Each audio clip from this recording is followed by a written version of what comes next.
Hey guys, Coach Andrew Wuellner here in another Ask Coach Andrew video. I squatted a lot and then I ran 3 miles. Hurts to sit down, but it hurts even worse to stand up. So I'm just going to sit down for this video. Now, today's video is our first Ask Coach Andrew video for the year 2020. Happy New Year, by the way, if I haven't said that to you yet. I hope your New Year's off to a great start. But our friend here, simply put, wants to know what my best advice is for finding a spouse in 2020. Now, fortunately for you guys, I don't think the laws of dating or meeting people or talking to people or courtship, if that's, how you play this game, I don't think any of those rules have really changed. So this video is not going to be a video about dating advice or hookup advice. There are hundreds of other channels where you can check out for information like that. I'm not really interested in that, and whether it was fortunate or not for me, I was never really a part of the dating scene because I've been with one woman my entire life, my high school sweetheart. I've known her since I was a toddler, and we have a family now. So I am here to give you what wisdom I have acquired over the years about what kinds of values and principles you need to be paying attention to in order to form a long-lasting, happy relationship that is focused on growth, adaptation, and being in it for the long haul. So if you're looking for a spouse, I hope that's what you're looking for, because a lot of people are in the dating scene for excitement. They're in it for selfish reasons. They're in it to make themselves feel better, make themselves feel good. They're in it for the thrill, and that's totally understandable. It's hardwired into our DNA to be exciting and to be a desire, and we could talk for hours about all that, but you want a spouse, my friend. You want a spouse. So let's dive into things here, because it's pretty obvious that there are a lot of relationships in this world that are different for a lot of different reasons, right? A lot of marriages end up in divorce. I think in the United States it's something like 30%. Correct me if I'm wrong, but it's a large number of relationships that end up failing, and a lot of people who don't end up getting married, sometimes they stay together for a long time, but I'm sure that unmarried populations have just as much trouble sticking together as married people do. You decide for yourself what the difference is between married and unmarried. But if you want a long-term successful relationship, the first thing you really, really need to be paying attention to is yourself. Okay, and I don't say this lightly, and I don't say this comically either. I'm being 100% serious. If you want to have a good relationship with another human being, another soul, another beating heart, you need to first pay attention to your own soul. They say, don't go try to save the world if you don't even make your bed in the morning, right? Like, don't try to tell other people how to live their lives if you don't even know how to live your own life. This is something that's really, really important, and I think it's a very important lesson for millennials and Generation Z. I think a lot of young people, by no fault of our own, I am a millennial, by no fault of our own, we have missed out on this important lesson, and it is something that can be summarized with the word self-responsibility, right, or accountability. You need to understand yourself and what you're trying to do in this world and who you want to be before you can ever give yourself to another person, right? Because if you don't know who you are, and you don't know what you're going through, and you don't know where you want to be, and you don't know what you're striving to achieve with your life, you're going to have a hard time explaining yourself to another person. You're going to have a hard time letting other people in, and they're going to have a hard time understanding you because you're busy trying to figure out yourself. Now, quick disclaimer here. The great thing about a lot of relationships is that your partner can help you find yourself, right? That's what great relationships are. That's how me and my wife ended up forming such a strong bond with each other. This is why, here's a secret, this is why a lot of high school sweethearts and people who have been together for a very long time from a very young age, this is why they end up being so successful with their relationships. A lot of them grow old and gray and die together, and they're married for 60 plus years because they started when they were young. And you might be asking, well, why is that? I would like to propose that the answer is because they become adults together. They go through all of the trial and error of adolescence together. They go through all of the trauma, right? Losing your virginity, graduating high school, getting drunk for the first time, doing psychedelics for the first time, getting your first job, getting fired, having your first fight, having your first kid. All of these huge, monumental milestone moments on the timeline of a human life if they're all experienced with another person who's also going through the same thing, who can be there to explore these feelings and these emotions and these ideas with you and go through these things together with, that's going to be a very, very strong bond. And I would argue for a lot of people, that's a bond that, if broken, can actually be very traumatizing, right? Because this person is going to be ingrained in your brain, like literally. If you're going through all of these huge milestone moments where you're having lots of adrenaline, lots of big hormones, lots of really strong neural pathways being created, very strong, pungent memories, and that person's always there, that person's going to be literally part of your brain. Like my wife, she's in me. She's in my brain, right? I have huge swaths of my brain matter has her handprint on it because she was there for so much of it. She has shaped so much of who I am. So now you're probably thinking, okay, well, Coach Andrew just said I need to know who I am before I can have a successful relationship. But then he also said the most successful relationships in the world are sometimes people who helped each other figure out who they are. So which is it? And here's my answer. This is where I need you to think really hard about yourself so that you can figure out which side of the line you land on and you know how to proceed moving forward. If you are someone who already knows what you want, right? You know what your goals are. You know who you want to be. Maybe you know that you want to get in shape and you want to move to the coast and have this type of job and this kind of profession, and you definitely want a family, maybe 2 to 3 kids. Nothing too ambitious. Take a vacation each year. If you have a pretty good picture of how you want your life to go and who you want to be, then you are very stable. And what you need to do is find another person who is also stable and shares that same vision, right? For you, finding the ideal partner is not going to be so much about helping each other figure out who you are. It's about finding another person who already knows who they are and they fit together with who you are like a puzzle piece, right? So you're going to want to find another person who also wants to live on the coast, who also wants 2 to 3 kids, who also wants to settle down and have a house, and wants a lifestyle that's going to fit in a mutualistic sense with your career and what you want to do, right? So, you don't want to be marrying someone who wants to travel and doesn't want kids, right? There's a huge conflict in values and goals right there. So for you, my friend, the goal's simple. Go out and find someone who has their life just about as much put together as you have yours, and make sure that your vision that you have for the future is similar enough that you guys are going to meld together.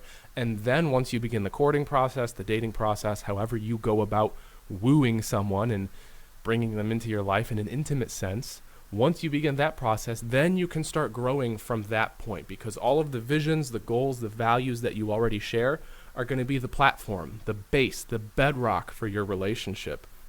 And it can take a while to get there with someone, right? You have to date someone for a long time and really get to know them at a casual, friendly kind of style before you can really dive into their heart and soul and have deep discussions about kids and marriage and career and retirement.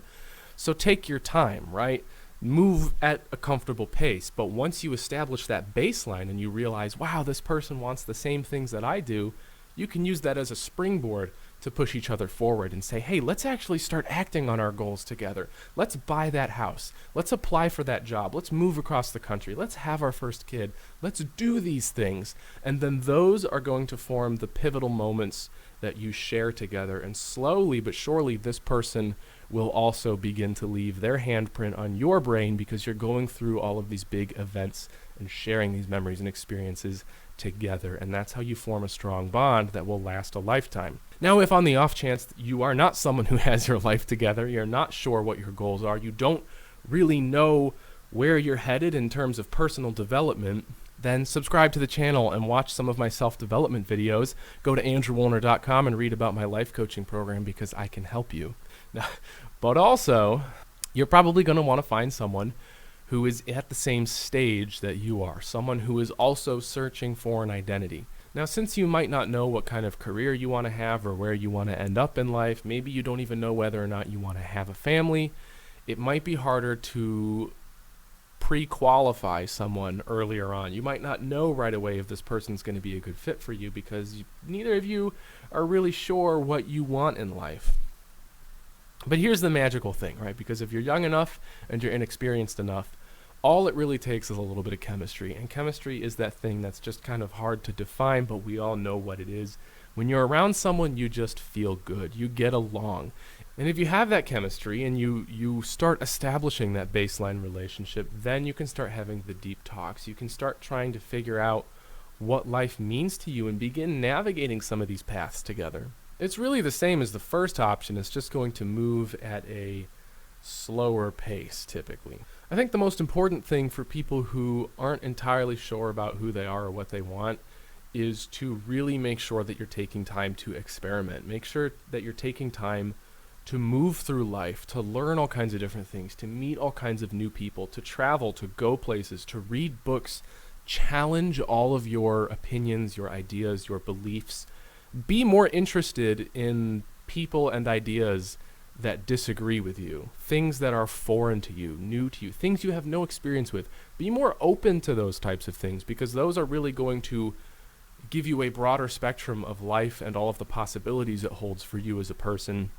And that is going to help you begin to find direction. And the more direction you have in life, the more easily you're going to be able to identify people who are potentially compatible with you. So if you're not entirely sure what kind of person you're looking for, what kind of future you want, your goal right now should not be so much on dating people or finding that perfect person, because that's going to be, might be kind of hard.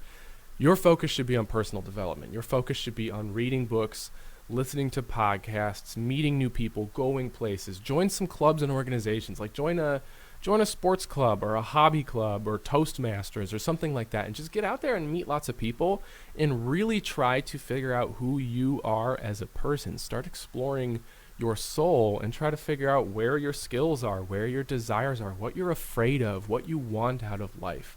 Those things are really going to help you paint a picture of that future that you have, that vision you have for yourself. And the more you understand that, the more you're going to be able to realize how a significant other can fit into that picture. And as a really important side note to that, it's really important to not get selfish with this process, right? Because the reason a lot of people's relationships fail, especially early on, is because they have egos that are too strong. And this is something that I really struggled with when I was younger, particularly in late high school and college.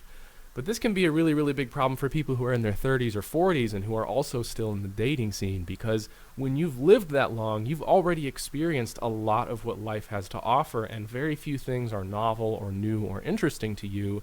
And so you already have all of these preconceived notions and attachments to your emotions and fears and desires. You might feel like there's nothing new to experience, and that can lead you to closing off the experiences and the emotions that you might have with a potential partner or someone who's new in your life. Your identity is just so strong at this point that it's hard to open up and make room for a new person to come in. So with all of that being said, I'm going to summarize things really, really simply for you. First step is make sure that you know what you want. Take a hard look at your goals, take a hard look at your personal development, figure out what kind of person you're trying to become and what kind of future you have envisioned for yourself. If you don't know what that is, or if you're still struggling to figure that out, and surprise, all of us are still trying to figure that out to some degree. Nobody has it all figured out.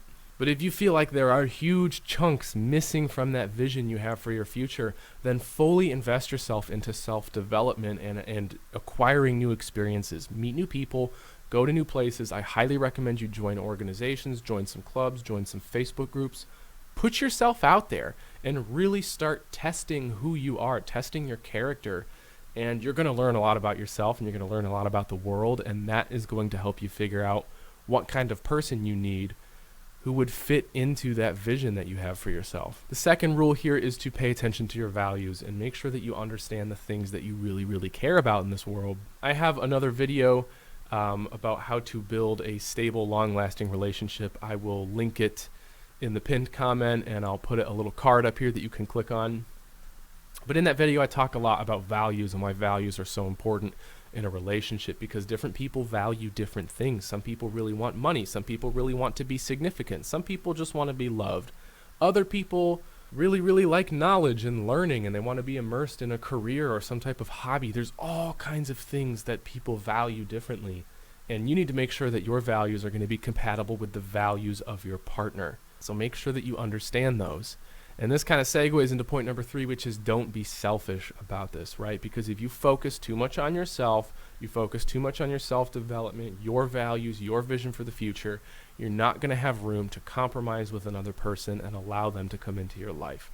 Because like I said, if you have a lifelong partner, someone that you've been with for a very long time, they're going to put their handprint on your brain. They're going to put their handprint on your heart, and they're going to occupy some of the space within your soul. That's, I mean, kind of a poetic way to put it, but really it's true. And if you're focused too much on yourself and your ego's too inflated and you're too focused on your goals and your vision and your feelings, you're just not going to have any room or space or energy to pay attention to your partner, and that can cause serious long-term problems.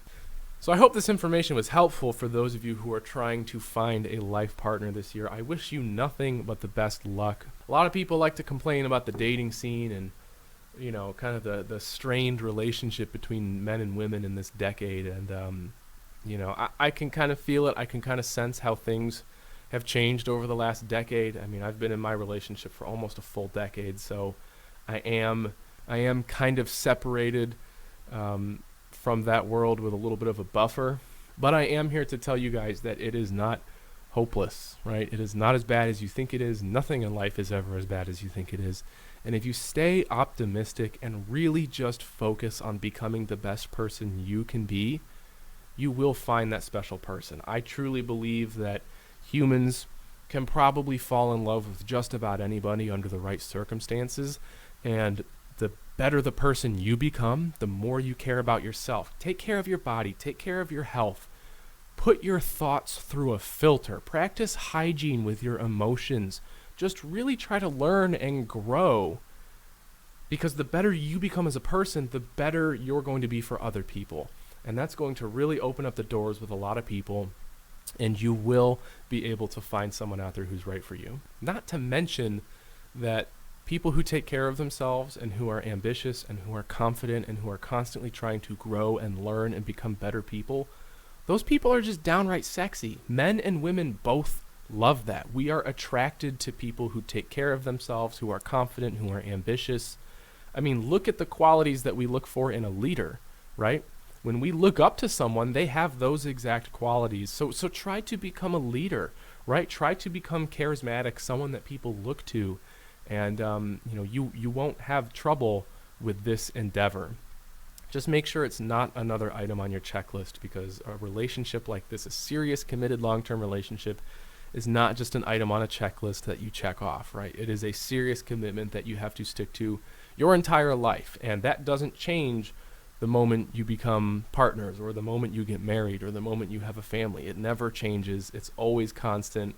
Whether you're looking for the person or you've been with the person for 80 years, the commitment level should never change. That's how relationships and life and careers and goals and everything, that's how everything in life can stagnate and die. So don't let that happen. That's all I got for you guys today. If you like this content, please subscribe to the channel. Leave a like. It really helps me figure out what types of content I should be focusing on this channel. But if you're new here, highly encourage you to subscribe. Check out the other playlists on my channel. I have a new podcast called the Seeking Clear podcast, where we talk about finding clarity in life with your goals and mindset. We also have the Ask Coach Andrew playlist, where viewers submit questions and I answer them, much like in this video, and all kinds of other good stuff. So I'd love to have you as a part of my community. I appreciate each and every one of you who hit that subscribe button and ring the bell. But I got to get back to the rest of my work, so I wish you the best of luck with your 2020 goals. Let me know what those are down in the comments so we can talk about it. And I will see you guys in the next video. Take care.